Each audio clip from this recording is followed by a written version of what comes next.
Jadi Bapak, hari ini kita mau mewawancarai mengenai pembangunan masyarakat yang ada di perumahan Ya, GPA. pembangunan masyarakat dan perumahan ya. Ya. Jadi dengan Bapak siapa? Bapak Supriyanto. Bapak Supriyanto. Ya, Ketua RW 06 Rumbulin Capenasti. Jadi pertanyaan yang pertama, kira-kira pembangunan fisik apa saja yang sudah dilakukan di desa pada tahun 2024 di wilayah sini? Kalau di wilayah Rumbulin Capenasti di perumahan ini adalah pembangunan pavingisasi. Itu yang didukung oleh Dewan. Jadi sumber pembangunan itu berasal dari pemerintah daerah. Karena perumahan ini sudah diserahkan ke Kabupaten Sidoarjo. Nah, di samping itu, desa tidak mempunyai kewenangan untuk membantu pembangunan di perumahan. Regulasi dari pemerintah seperti itu. Jadi yang ada pembangunan kita itu ditopang langsung dari pemerintah Kabupaten Sidoarjo. Oke Bapak, terima kasih atas jawabannya. Selanjutnya pertanyaan kedua akan dibacakan oleh Sarina. Nah, kalau boleh kita tahu nih, kapan tepatnya atau detailnya pembangunan fisik tersebut dilakukan? Pembangunan fisik itu yang berupa paving itu karena di sini itu yang diutamakan infrastruktur karena sini daerah banjir. Jadi yang diutamakan adalah pavingisasi. Setiap tahun kita mendapatkan bantuan dari pemerintah paling nggak 2 paket. Ya, yang 2 paket yang pertama itu perkiraan di bulan Juli, yang paket terakhir namanya PAK itu akhir tahun. Jadi setiap tahun kita mendapatkan 2 sumber. Nah, jadi dari paket itu sendiri sama dari PAK. Yang satu namanya pokir ya. Kalau yang pertama namanya pokir programnya, kalau yang kedua namanya PAK. Untuk tanggalnya tentatif karena dari dinas itu menurunkan ada berbagai macam, ada yang namanya itu konsultan pembangunan, ada lagi yang dari dinas perkim, baru nanti akan pelaksanaan karena prosesnya itu panjang gitu. Pertanyaan ketiga akan dibacakan oleh Ya, pertanyaan ketiga, apa saja prioritas pembangunan fisik yang saat ini sedang diupayakan di desa pada tahun 2025? kalau kembali lagi untuk yang dari desa, karena ini regulasi dari pemerintah pusat itu desa tidak boleh membangun secara fisik di perumahan, makanya kami membuat terobosan-terobosan untuk melobi kepada dewan, anggota dewan yang mempunyai kapasitas tadi di sini, kemudian dewan langsung menerjun ke dinas pemerintah daerah ya. Kemudian itu mengenai pembangunan fisik berupa paving untuk sementara.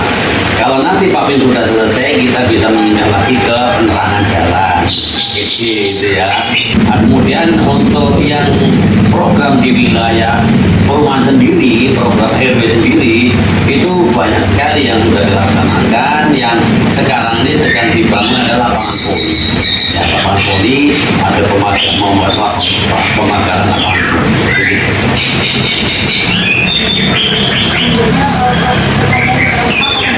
Sudah cukup tadi yang tadi sudah cukup. Sudah cukup. Oke. Baiklah, pertanyaan selanjutnya yaitu apa program kerja yang dilakukan pemerintah desa, apa saja terkait pembangunan sumber daya manusia? Untuk di desa itu untuk pembangunan sumber daya manusia itu kita tetap diikutkan walaupun perumahan, yaitu kita ada belajar jahit di desa, juga ada belajar untuk melukis di tas itu nanti pelaksanaannya nanti akan dilaksanakan hari Rabu besok. Masih banyak masak juga ada, itu yang program desa. Baiklah, pertanyaan selanjutnya dibacakan oleh Mas. Ya. Pertanyaan kelima adalah kapan tepatnya atau detailnya pembangunan manusia tersebut dilakukan? Kalau kapannya kita tergantung daripada program desa ya. Kalau mengenai sumber daya manusia yang dijalankan oleh desa itu jadwalnya mengikuti desa. Tetapi kalau yang internal RW sendiri untuk menunjang sumber daya manusia itu sendiri itu kami membuat program-program pembangunan yang di sini itu banyak sekali program. Di antaranya adalah satu membuat pertanian bougainville. Ya, kita tanaman bougainville. Bagaimana cara kita harus cek bougainville dari mulai batang sampai dengan panen. Itu contohnya juga ada sebelah. Tujuannya nanti bisa perumahan ini rencana kami akan menjadikan bougainvillisasi. Perlu RT mau kasih bougainville semua untuk menjadi ikon. Ada lagi yang namanya program ketahanan pangan. Ketahanan pangan di sini kami memang berusaha untuk yang ramah lingkungan. Ketahanan pangan itu pun banyak sekali kalau dilihat dari pertanian, perikanan. Di sini yang potensinya karena perikanan yang jelas nggak mempunyai lahan perumahan itu.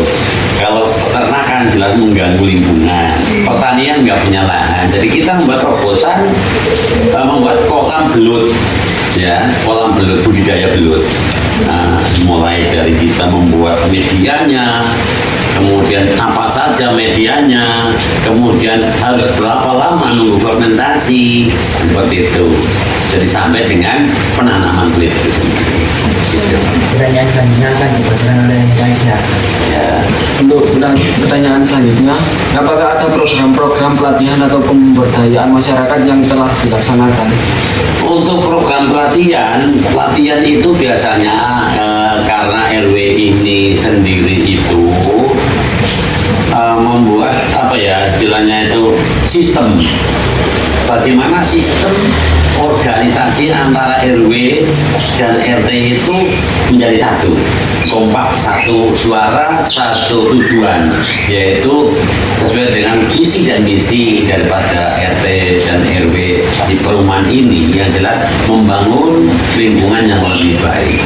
Ya, misinya apa? Misinya itu tadi ada membangun tentang penghijauan seperti tadi bougainville, ada yang namanya perikanan tapi berupa belut seperti itu. Kalau masalah pelatihan ada, cuman tanggalnya kembali lagi ke tentatif, tergantung daripada anggaran yang ada. Karena RW itu nggak punya anggaran dari dinas atau dari desa, RW itu hanya seadanya masyarakat, tergantung dari ada anggaran atau tidak. Tetapi RW kita termasuk di RW 06 Perumahan Puncak dan ada ini karena mempunyai sumber daya keuangan, ya, jadi mempunyai sumber daya keuangan abadi, yaitu berupa pasar. Jadi kita mengupayakan membuat pasar di situ menjadi sumber dana, sehingga kita mau menuju program-program, melaksanakan program itu sudah jelas bisa dilaksanakan. Contohnya seperti bulan Juli kemarin kita ada namanya catering, ya, di Trawas. Kita bawa semua, jadi pengurus RW kita bawa ke sana, kemudian ketua-ketua RT juga dalam rangka sharing, dalam rangka koordinasi, dalam rangka membentuk sistem untuk pemerintahan terkecil di pemerintahan Indonesia ini. Dan mulai RT gitu. Baiklah, untuk pertanyaan selanjutnya dari Azalia. Ya. Oke Bapak, selanjutnya untuk pertanyaan ketujuh saya bacakan ya. Bagaimana cara desa ini mendukung pendidikan dan kesehatan masyarakat?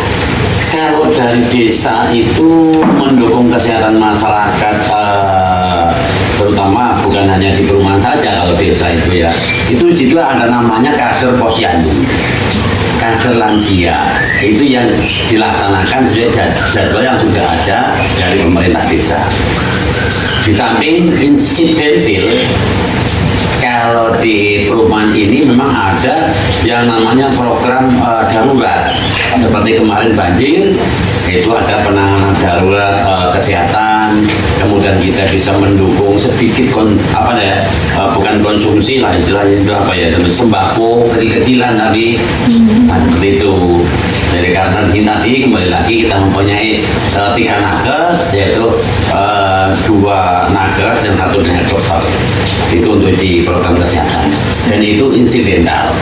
Dan di sini juga ada yang namanya pemeriksaan kolesterol, darah tinggi, ya, kemudian asam urat dan sebagainya. Kita juga mempunyai alatnya lengkap itu untuk mendukung masyarakat secara gratis. Nah, seperti itu. Ya. Jadi saat pengecekan tensi atau lain-lainnya itu secara gratis untuk semua warga? Untuk semua orang. Pemeriksaannya gratis, hanya saja yang mampu ini biasanya mengganti stick untuk pemeriksaannya. Paling cuman 20.000 atau 25.000. Jadi intinya kalau di luar itu bisa sampai 40 sampai 50.000. Kalau di sini memang betul-betul untuk membantu masyarakat. Kalau untuk pendidikannya gimana? Kalau untuk pendidikan di sini ada TPQ. Nah, ada TPQ ada, kemudian ada TK juga ada. Tapi TK itu biasanya kan yayasan. Iya. Yayasan dari gabungan orang-orang ini. Ada yang untuk yang dari pribadi juga ada yang punya TK. Tapi di wilayah sini itu ada 1, 2, 3, ada 3 TK. Kalau TPQ di sini itu setiap musola masjid ada. Bahkan di sini kami mempunyai masjid namanya Masjid Baitul Uquwah, itu santrinya udah ratusan. Bahkan insya Allah sudah ada yang hafid Al-Quran, penghafal Al-Quran 30. Nah, di sini. Bapak, pertanyaan selanjutnya akan dibacakan oleh Serina. Nah, apakah proses pembangunannya sudah dilakukan secara optimal? Pembangunan infrastruktur Ya, secara optimal ya, tetapi tetap terus membangun. Jadi program kami ini kebetulan kami ketua RW 2 periode, yang sekarang periode kedua, terus membangun. Yang dulu belum ada balai RW, sekarang insya Allah balai RW sudah megah seperti balai desa. Kemudian lapangan voli kita membangun, ada 2 tempat lapangan voli yang standar nasional. Kemudian dari pembangunan lingkungan sendiri itu taman kita upayakan, taman-taman, makam juga bagaimana makam itu kalau ada yang meninggal malam hari kita tetap terang dan bersih. Itu. untuk pertanyaan terakhir akan dibacakan oleh Jeff. Monggo. Ya. Pertanyaan yang terakhir yaitu apa peran yang dapat warga lakukan sebagai bagian dari masyarakat untuk membantu pembangunan di daerah ataupun desa? Nah, kalau peran masyarakat di sini itu sangat antusias sekali, Mbak ya. Jadi setiap kita membuat undangan atau ada instruksi dari kami ketua RW itu, mereka itu selalu merespon dengan baik. Contohnya banyak sekali, jadi peran masyarakat di sini setiap ada kerja bakti massal. Contohnya itu kita mau perbaikan atau pembersihan sungai. Di sini ada sungai, karena sini perumahan dikelilingi sungai namanya Sungai Tekuk Benjelin.